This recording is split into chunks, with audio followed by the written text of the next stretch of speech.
Esta reconstrucción se fundamenta estrictamente en testimonios policiales, actas judiciales y registros oficiales. Música. Complementamos esto con crónicas corroboradas por las agencias de noticias más prestigiosas. Lo verdaderamente perturbador de este enigma no radica solo en las imágenes obtenidas. El horror reside en lo que la vigilancia ignoró en esos instantes de sombra, donde la lente jamás llegó. Música. En algún punto de la madrugada del 1 de febrero de 2026, una mujer de 84 años se desvaneció de su hogar bajo el amparo de la oscuridad. Música. El suceso tuvo lugar en uno de los sectores más apacibles y resguardados de Tucson, Arizona. El equipo de seguridad que debía vigilarlo todo fue neutralizado antes del momento crítico. Los registros digitales diseñados para salvaguardar la verdad presentaron fallos en los puntos más determinantes. Sin embargo, existe un pormenor específico al que los peritos vuelven una y otra vez, con una insistencia casi obsesiva. Un dato capaz de alterar la arquitectura misma de la investigación. Ella solía dejar las puertas traseras de su residencia sin cerrojo. Ese pequeño hallazgo no solo aporta información, redefine el escenario por completo. Sugiere que lo ocurrido aquella noche no precisó de violencia física ni entradas forzadas. Quizá no hubo forcejeos ni enfrentamientos. Tal vez bastó con la sincronía perfecta, el minuto preciso, el acceso libre y un silencio absoluto. Esto nos plantea una interrogante mucho más aterradora que cualquier hipótesis sobre quién acechaba desde el exterior. Nos obliga a preguntarnos qué tan bien conocía el agresor las rutinas íntimas de la víctima antes de decidir interrumpirlas para siempre. Si este caso ya genera preguntas en su mente, este es el momento. Suscríbanse, activen la campana de notificaciones y déjenle un me gusta a este análisis. Cada apoyo permite que la historia de Nancy llegue más lejos. Este análisis no se limita a relatar los hechos cronológicamente. Música. Aquí se examina el porqué, se evalúa cómo se articulan los indicios y se descifra lo que los silencios en la evidencia pretenden ocultar. Si este análisis les resulta valioso, dejen su me gusta y participen en los comentarios. Cada voz cuenta cuando se trata de exigir justicia. Música. ¿Creen que el acceso libre era un dato conocido o fue un crimen de oportunidad al azar? Comencemos. Música. Para descifrar los eventos de aquel 1 de febrero, primero es vital comprender el entorno del suceso. En el análisis psicológico criminal, el escenario nunca es un simple decorado neutral. El entorno es de hecho un protagonista más de esta tragedia. Catalina Foothills es un sector al norte de Tucson, Arizona, enclavado en las faldas de las montañas de Santa Catalina. Se trata de una comunidad regida por un silencio sepulcral y avenidas extensas. Música. Un paisaje decorado con vegetación árida, muros de adobe y los imponentes cactus saguaro que vigilan la zona. Es esa clase de vecindario donde la calma es tan constante que sus habitantes jamás han tenido razones para sospechar de algún peligro latente. Esa sensación de invulnerabilidad acumulada es precisamente lo que termina moldeando la conducta de las personas con el paso de los años. Música. Nancy Guthrie residió en la zona de Tucson por más de 50 años. Nacida como Nancy Ellen Long el 27 de enero de 1942. Música. Originaria de Fort Wright, Kentucky, se estableció en Tucson a principios de los años 70. Aquella ciudad se convirtió en su verdadero hogar en todo el sentido de la palabra. Música. Allí formó a sus 3 hijos, consolidó su existencia y decidió permanecer incluso tras la pérdida de su esposo. Música. Charles Guthrie falleció prematuramente a los 49 años durante una expedición minera en territorio mexicano en 1988. Tras aquella tragedia, Nancy asumió la crianza de Savannah, Annie y Cameron prácticamente por su cuenta. Para el 2026, Nancy ya contaba con 84 años y vivía de forma independiente. Su hija Savannah Guthrie es una de las figuras periodísticas más influyentes de música. Los Estados Unidos, presentadora estrella del programa Today, de la cadena NBC. Pese al éxito de su hija Nancy, nunca abandonó Tucson ni buscó refugio en la fama ajena. Música. Se mantuvo fiel a su casa en Catalina Foothills, a su congregación religiosa y a la red de afectos que tejió durante 50 años de vida comunitaria. La policía la catalogó posteriormente como una adulta vulnerable, citando su edad avanzada, movilidad reducida y la necesidad de fármacos diarios. No obstante, los informes enfatizaron que Nancy conservaba sus facultades mentales intactas. No padecía deterioro cognitivo alguno. Era una mujer lúcida, plenamente consciente y sumamente metódica en la gestión de sus asuntos personales. Es esa misma naturaleza meticulosa lo que vuelve tan desconcertante un hallazgo específico de la investigación. Música. Conforme a fuentes cercanas al expediente, los hijos de la señora Guthrie confesaron a los detectives que su madre tenía la costumbre frecuente de música, no echar el cerrojo a las entradas posteriores de la casa. No era algo fortuito ni esporádico. Se trataba de un patrón de conducta arraigado, un hábito gestado en la falsa seguridad de un entorno donde durante décadas jamás ocurrió nada que lo perturbara. Música. En psicología conductual, esto se define como una rutina normalizada por la ausencia de riesgos previos. Quienes habitan espacios percibidos como inexpugnables dejan de realizar evaluaciones de amenaza constantes. Música. Se abandonan a la inercia de sus patrones, dejando de cuestionar su seguridad, porque hasta ese momento sus premisas siempre han sido acertadas. Música. Una puerta que se queda abierta 100 veces sin incidentes deja de verse como un peligro. Simplemente se vuelve invisible ante los ojos del dueño. Esa vulnerabilidad invisible fue posiblemente lo que un depredador buscaba. El sábado 31 de enero de 2026, música. La jornada de Nancy transcurrió con la misma cadencia estructurada que rigió su cotidianidad por años. Exactamente a las 5:32 de la tarde, solicitó un servicio de transporte privado hacia la residencia de su hija Annie para cenar.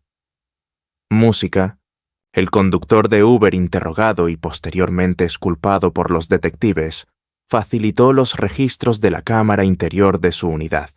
Nada en aquel video resultó inusual.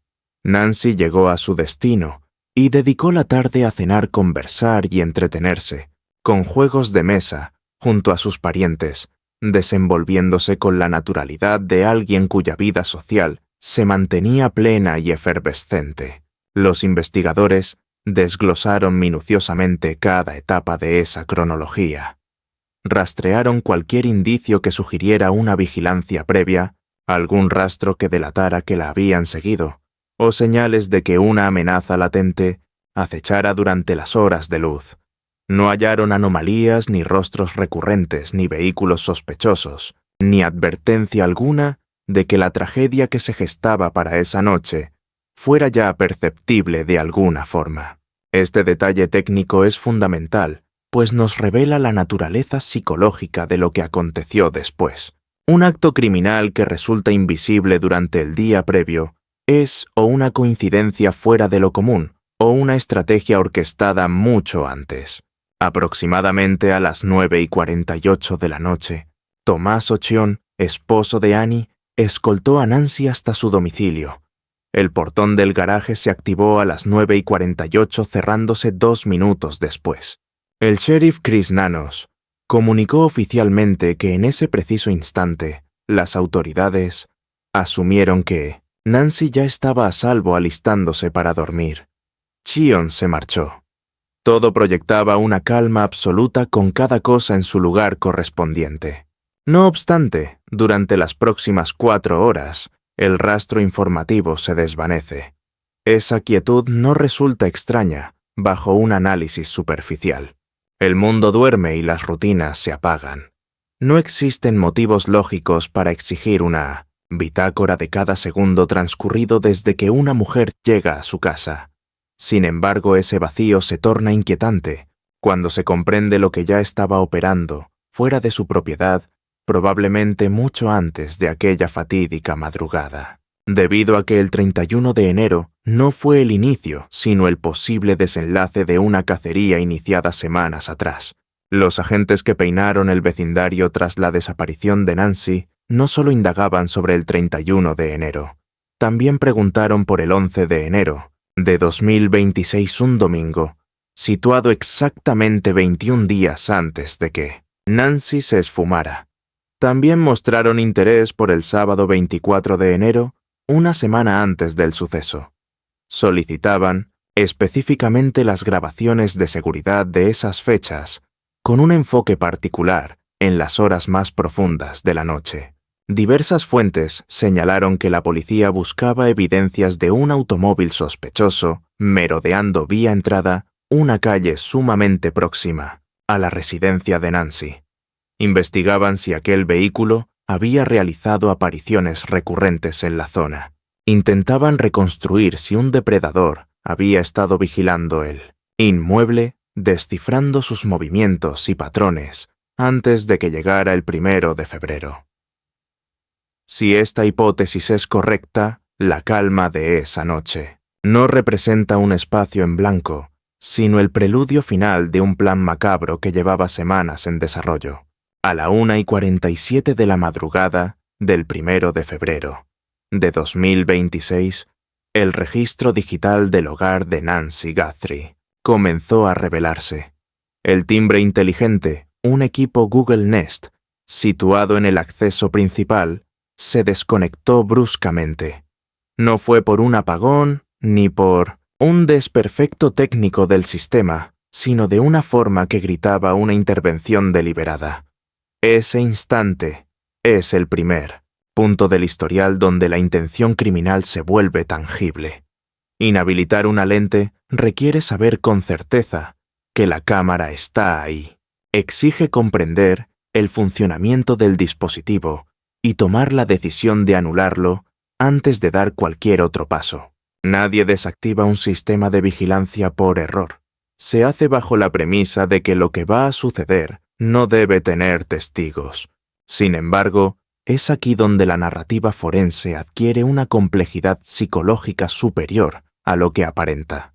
Nancy Guthrie no contaba con una suscripción de almacenamiento en la nube para su equipo Nest. Poseía el hardware, pero no había contratado el servicio que respalda las grabaciones en servidores externos de manera instantánea. En condiciones ordinarias, esto significaría que una vez que la unidad fue desconectada manualmente, cualquier imagen capturada se consideraría borrada para siempre. El sistema realizaba grabaciones locales en Midlothian, un ciclo infinito eliminando lo antiguo para guardar lo nuevo. Sin suscripción no hay respaldo, y sin respaldo no hay evidencia. Pero la División de Tecnología Operativa del FBI no suele trabajar bajo condiciones ordinarias. Su labor se desarrolla en ese umbral entre lo que parece desaparecido y lo que aún es posible rescatar. Aplicando tácticas forenses a los datos residuales ocultos en los sistemas internos del aparato, dedicaron jornadas enteras a este enigma. Finalmente, el 10 de febrero, 9 días tras la ausencia de Nancy, el director del FBI, Kash Patel, reveló los hallazgos. 6 fotografías y 3 clips de video rescatados de un espacio digital donde ya no deberían existir. Esas imágenes revelaban lo siguiente: 6 fotografías y 3 grabaciones rescatadas de una memoria que debía haber desaparecido para siempre. Lo que revelaron fue esto: una silueta se acerca a la puerta de Nancy Guthrie. El sujeto está totalmente... música. oculto vistiendo un pasamontañas con aberturas para los ojos y boca. El individuo porta guantes negros. Carga una mochila oscura ceñida a la cintura. En el video se aprecia lo que parece una música. Pistola enfundada. La cámara capta cómo levanta su mano enguantada, intentando tapar el lente directamente. Música.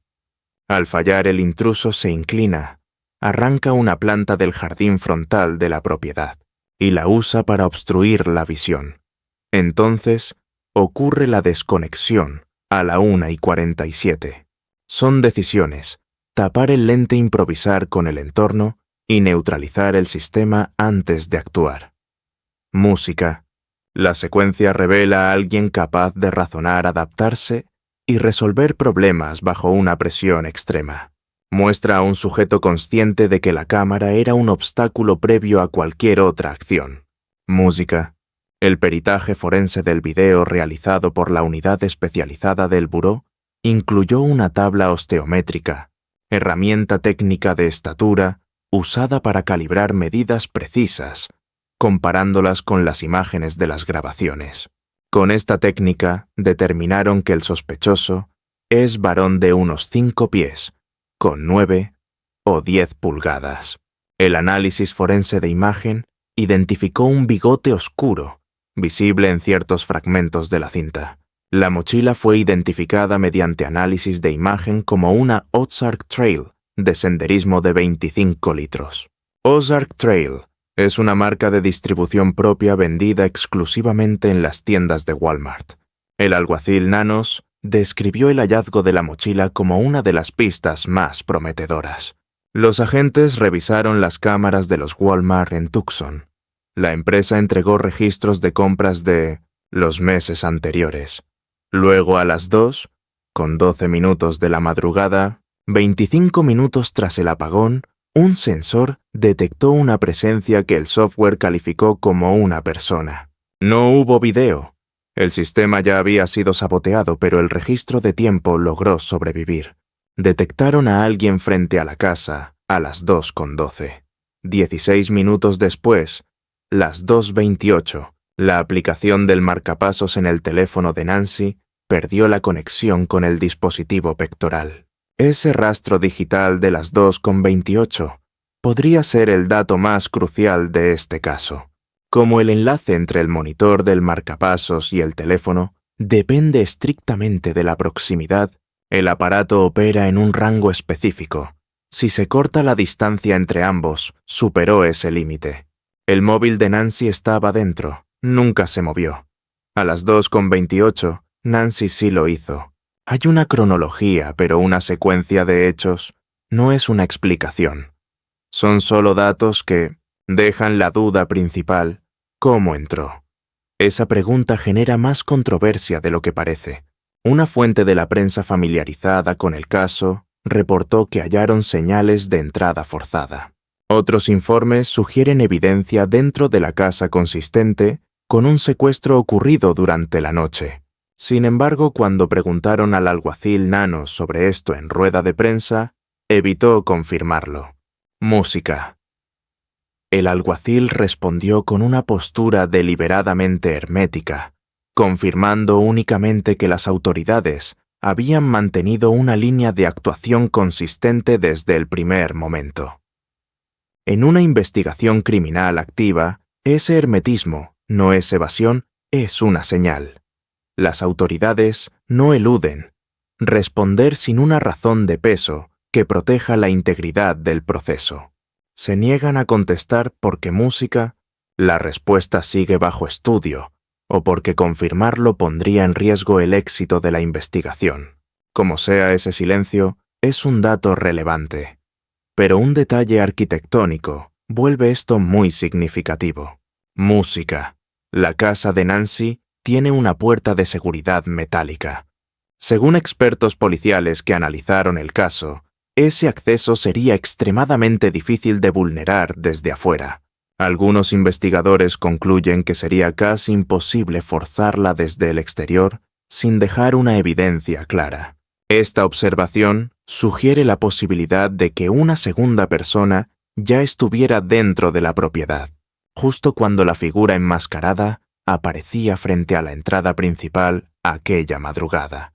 Y luego está la información inquietante sobre los accesos en la parte trasera. Los hijos de Nancy dijeron que ella solía dejar las puertas de atrás abiertas. No fue descuido. Tenía como hábito regular mantener múltiples puntos de acceso traseros sin ningún tipo de seguro. La propiedad cuenta con al menos 2 posibles puntos de acceso traseros, incluida una puerta que da al patio, la cual, según los investigadores, podría estar situada muy cerca de la sección de la casa donde se encontraba su habitación. Un consultor en comportamiento forense que analice este tipo de casos describiría esas puertas sin cerrojo como una narrativa de oportunidad. Cuando un agresor aprovecha una vulnerabilidad cotidiana en lugar de ejecutar una intrusión técnica compleja, el perfil psicológico cambia por completo. Deja de tratarse de alguien con habilidades especializadas o acceso privilegiado desde el interior. Se vuelve más sobre un individuo local, alguien paciente y sumamente observador, alguien que notó con el paso del tiempo que una casa específica con un residente en particular dejaba disponible un acceso muy concreto. Y esa paciencia requiere tiempo. Exige múltiples visitas. Requiere el tipo de familiaridad con una propiedad que no se desarrolla en una sola noche. Aquí es donde la dimensión conductual del caso se vuelve crítica, porque existe una diferencia significativa entre el azar y la intención. Hay un abismo entre alguien que encontró una puerta abierta por casualidad y alguien que sabía que esa puerta estaría sin llave antes siquiera de llegar. Lo primero describe una oportunidad fortuita. Lo segundo define una vigilancia meticulosa. Si se confirman las visitas del 11 y el 24 de enero, y considerando que la propia familia ha señalado el 11 de enero como una fecha de relevancia investigativa, entonces estaríamos ante un individuo que acudió a esta propiedad al menos 2 veces en las 3 semanas previas a la desaparición de Nancy. No para entrar, sino para observar, para confirmar que los patrones que ya había identificado eran consistentes y que nada había cambiado, para verificar que las puertas continuaban sin seguro y que su acceso seguía garantizado, que las luces aún podían desactivarse y que el ritmo de vida de ella seguía el curso previsto. En el análisis de conducta a este comportamiento preparatorio se le denomina evaluación de endurecimiento del objetivo.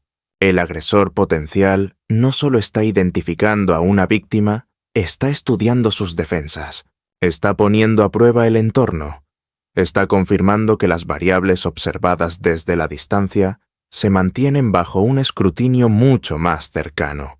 Están ganando confianza en su plan.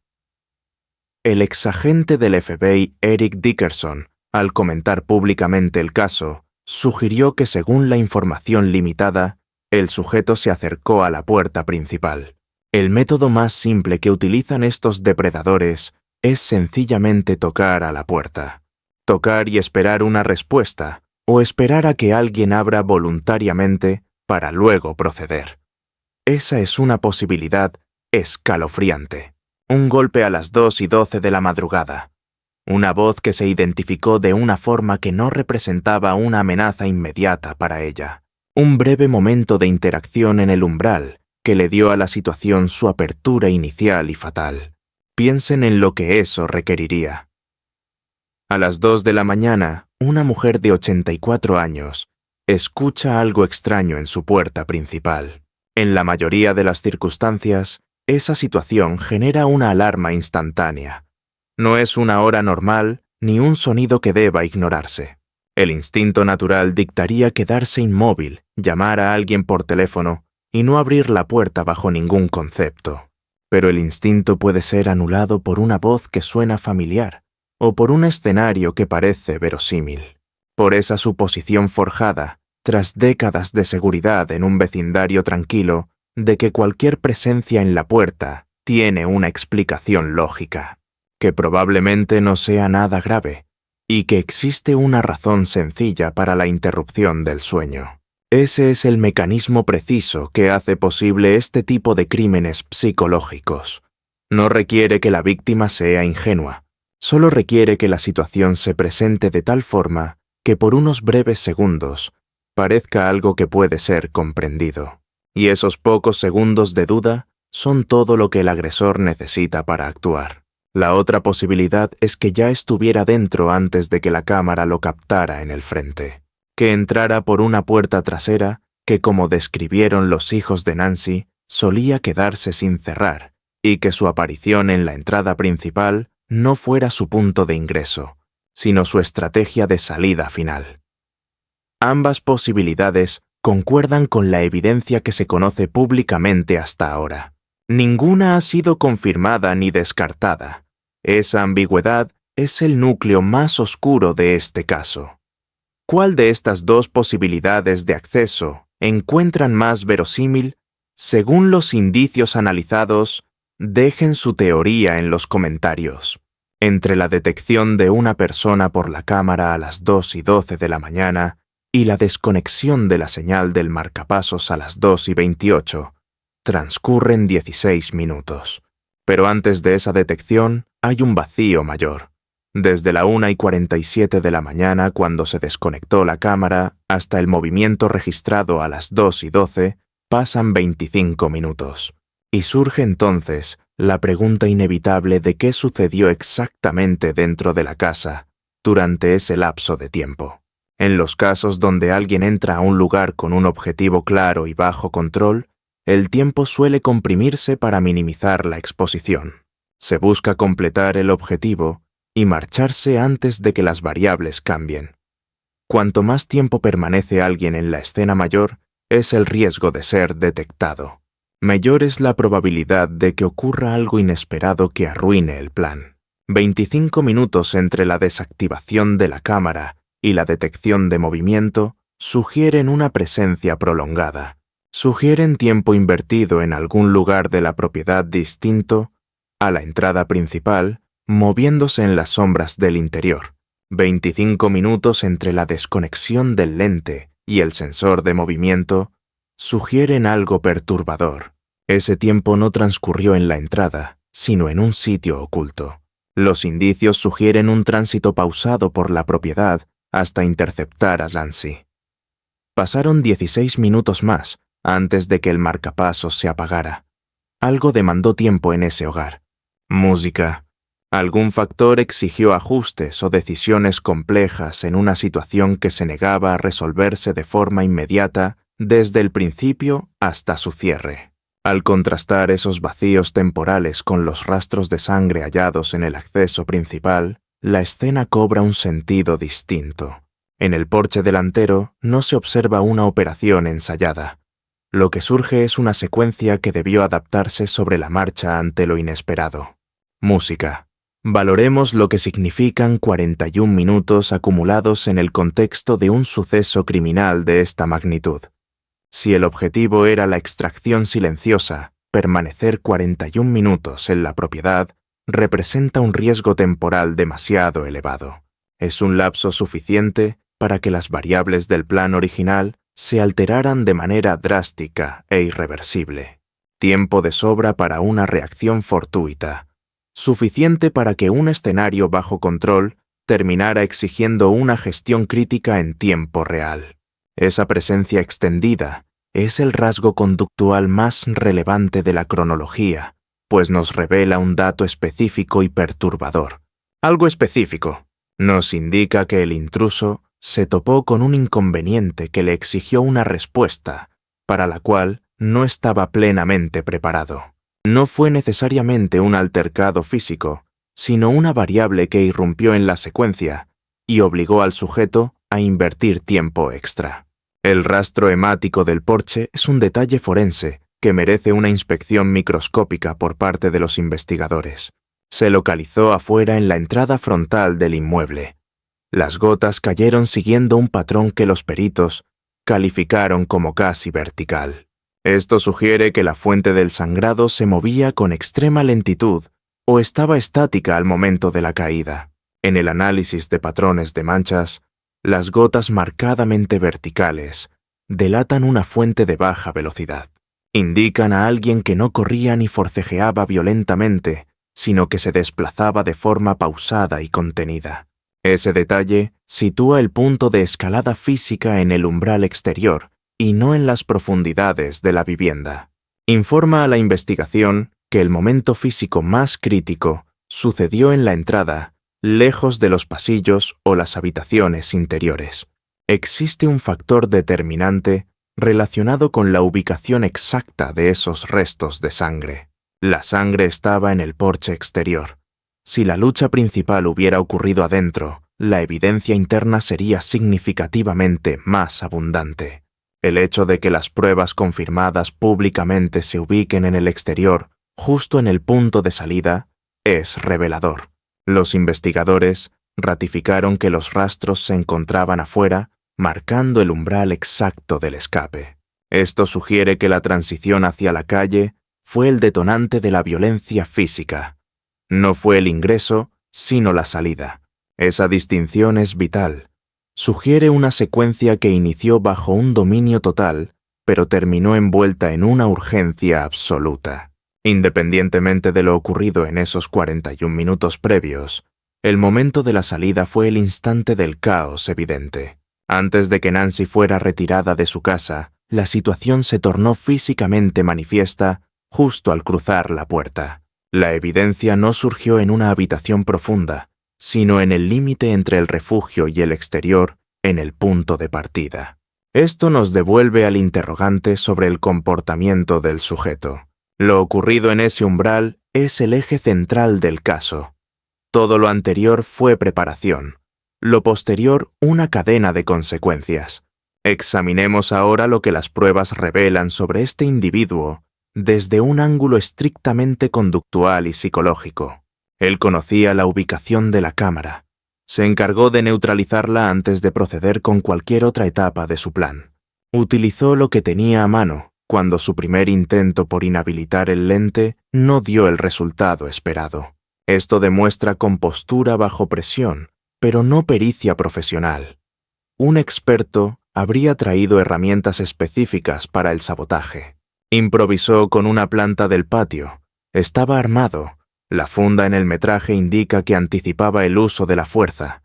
Exhibir un arma enfundada de forma abierta altera la psicología del encuentro, eliminando de inmediato cualquier pensamiento de resistencia.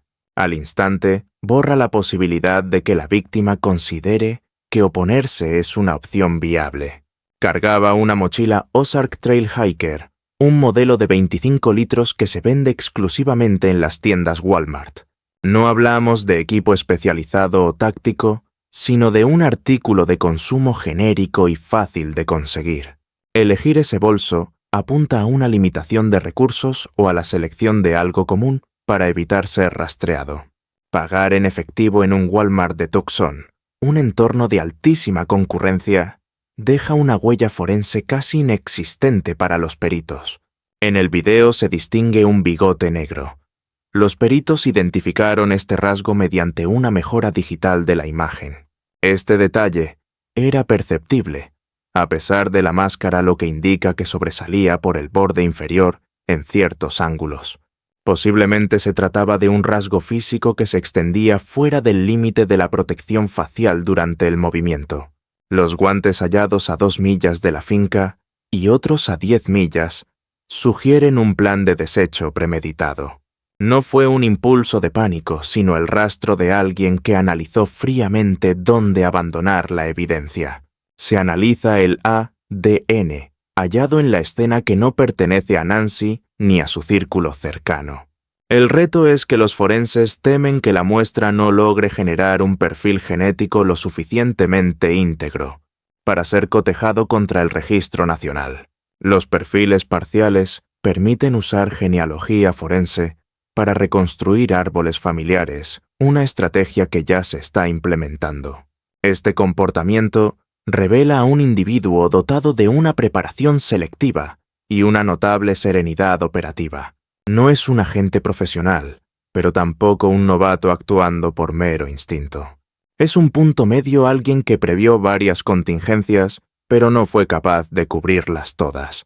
Esa naturaleza híbrida es una de las pistas conductuales más valiosas para el escrutinio de los investigadores.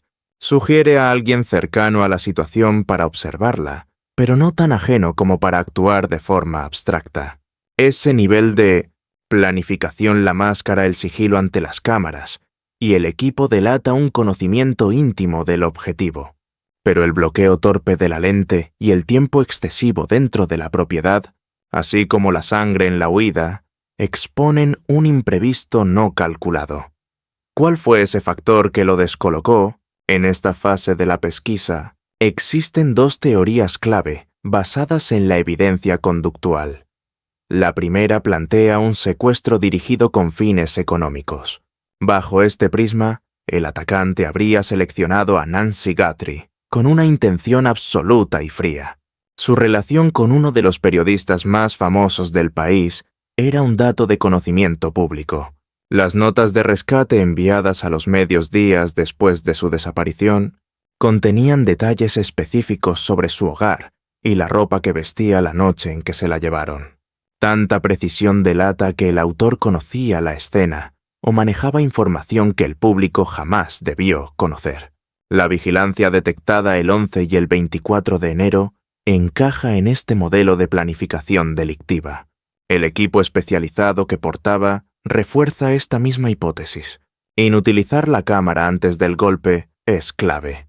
En esta teoría, entrar por puertas abiertas no fue casualidad. Eran vulnerabilidades detectadas tras una observación paciente y meticulosa. La segunda teoría se enfoca en una vulnerabilidad local aprovechada por alguien que conocía el terreno.